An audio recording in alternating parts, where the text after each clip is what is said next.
The rejection came faster than the rain. Ethan Parker stood frozen in the glass lobby, his thin resume still warm in his hands, as the receptionist's polite smile faded into practiced indifference. "We'll call you," she had said, words he had learned meant never. Outside, dark clouds cracked open, and rain poured like the city itself was shaking its head at him. Ethan pulled his worn jacket tighter and stepped into the storm. He didn't cry. Single fathers didn't have the luxury of breaking down. Somewhere across town, his 8-year-old daughter, Lily, was waiting after school, trusting him to come back with hope in his eyes, or at least dinner on the table. What the interview panel didn't know was that Ethan hadn't slept the night before. Lily's asthma attack had kept him in an emergency room chair until dawn. He'd ironed his only suit with shaking hands, whispered a promise to his daughter, and walked into one of the largest corporate towers in New York believing, just for a moment, that life might finally turn. Behind the glass walls on the top floor, Billionaire CEO Jonathan Reed stood by his window, watching the rain streak downward. He was known for his sharp instincts and colder decisions. Yet something tugged at him, a strange unease he couldn't explain. Then he saw Ethan. Soaked. Head bowed. Still walking forward. Jonathan turned sharply. "Wait," he said, voice tight. He grabbed his coat and rushed for the elevator, ignoring startled executives. The doors closed too slowly. His heart pounded for reasons he didn't fully understand. By the time he reached the street, rain drenched his tailored suit. "Sir!" Jonathan called into the storm, chasing a man everyone else had already forgotten.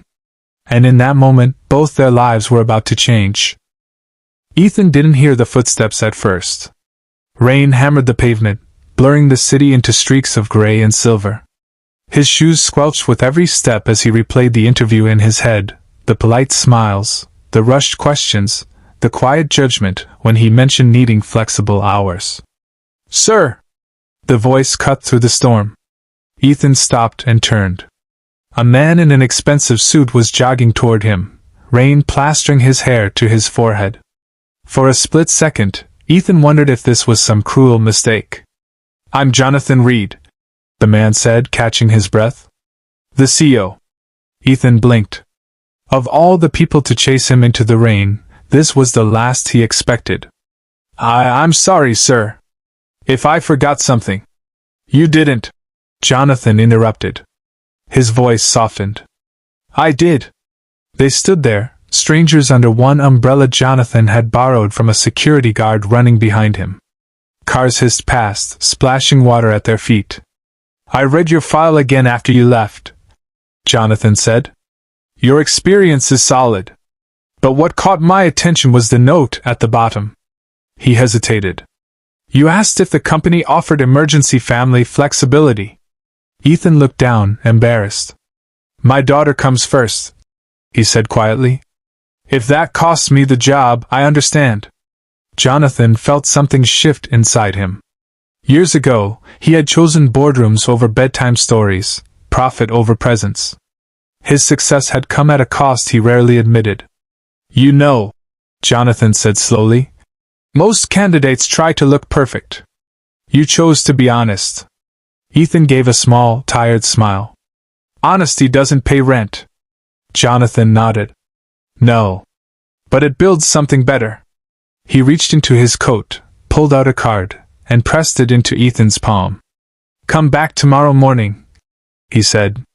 "Not for another interview. For a conversation." Ethan stared at the card as rain dripped from its edges. For the first time that day, the weight on his chest eased, just a little. And far away, a little GI. Ethan barely slept that night. Lily lay curled beside him on the narrow bed, her breathing finally calm, one small hand gripping his shirt like she was afraid he might disappear. Ethan stared at the ceiling, Jonathan Reed's words echoing in his mind. Not an interview. A conversation. He didn't know whether to believe it, but for the first time in months, hope slipped quietly into the room. The next morning, Ethan returned to the tower, not soaked, not broken, but cautious. The lobby felt different now. Warmer. Less intimidating. He was escorted straight to the top floor. Jonathan Reed was waiting alone in a simple conference room. No executives, no files stacked like barriers. 2 cups of coffee sat on the table. "Sit," Jonathan said gently. "Tell me about Lily." Ethan froze for a second, then talked. He spoke about late-night inhalers, school lunches bought with spare change, bedtime stories read through exhaustion. He spoke without rehearsing, without defending himself. Just truth. Jonathan listened. Really listened. "My father missed every important moment of my childhood," Jonathan said quietly when Ethan finished. "I promised myself I'd never be like him. Somewhere along the way, I forgot." He stood and walked to the window, the city alive below. "We rejected you yesterday because you didn't fit the schedule," he said. "But maybe it's the schedule that doesn't fit reality." Ethan's heart pounded. "Sir, I don't need special treatment. Just a fair chance." Jonathan turned back, eyes firm. "This is fair. You bring loyalty, grit, and perspective my company is missing." He slid a folder across the table. "Flexible hours. Remote options when needed. Full benefits," Jonathan said. "And one more thing, an on-site childcare partnership. Starting with your daughter." Ethan's breath caught. He stared at the offer, hands trembling. "Why?" he whispered. Jonathan smiled faintly. "Because success means nothing if it costs us our humanity." Outside, sunlight broke through the CL. Ethan's first day didn't feel like a victory parade. It felt unreal. He sat at his new desk, hands resting on a keyboard he couldn't yet bring himself to touch, watching sunlight spill across the floor. Around him, people moved with purpose, confident, certain. He wasn't.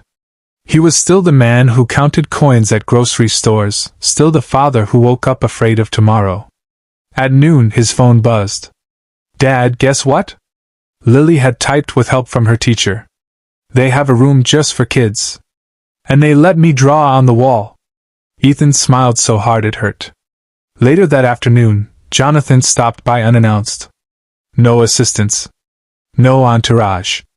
Just 2 men standing in a shared silence. "You're doing well," Jonathan said. "I'm trying," Ethan replied honestly. Jonathan nodded. "That's more than most." They walked together through the office, passing framed awards and polished glass. "People think leadership is about control," Jonathan said. "But it's really about responsibility. And responsibility begins with people." Ethan hesitated, then spoke. "Why did you really run after me in the rain?" Jonathan stopped walking. "My daughter," he said after a moment. "I lost her years ago. Not to illness, to distance. I missed too much, told myself I was building a future for her. By the time I realized my mistake, she didn't need me anymore." His voice cracked, just slightly. "When I saw you walking away," Jonathan continued, "I saw the man I should have been." Ethan didn't know what to say. So he did the only thing that felt right. "Then maybe," he said gently, "this is your second chance too." Jonathan looked at him, eyes shining. Then he smiled, real this time. That evening, as Ethan picked Lily up, she ran into his arms, laughing. The building no longer felt cold or towering. It felt like a place where people mattered. And as father and daughter walked out hand in hand, Jonathan watched from his office window, knowing one small act of kindness had quietly reshaped more than just a. Weeks passed, and life began to settle into a rhythm Ethan once believed was impossible. Mornings were no longer rushed with fear. He walked Lily to the building's childcare center, kissed her forehead, and promised to pick her up before sunset, and this time, he always did. At work, Ethan didn't just perform, he excelled. His ideas were thoughtful, practical, shaped by years of solving real-life problems with limited resources. People noticed. One afternoon, during a company-wide meeting, Jonathan stood at the podium, scanning the room. "Success isn't measured by profit alone," he said. "It's measured by the lives we protect while building it." His eyes landed briefly on Ethan. "We recently changed our policies to support working parents," Jonathan continued. Not as charity, but as respect. Applause filled the room. After the meeting, Jonathan found Ethan by the window. You've changed this place, he said. Ethan shook his head. You did. You just chose to see me. Jonathan smiled.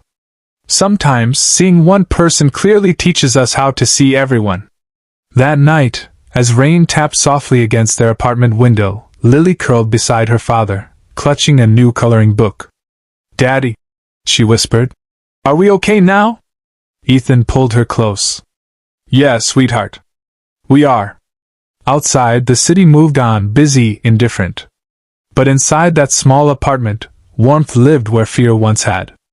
Kindness hadn't erased every problem. It never does. But it had opened a door, turned a moment of rejection into a lifetime of possibility. And somewhere high above the streets, a billionaire CEO finally understood a simple truth. The greatest investments are not made in buildings or numbers, but in people.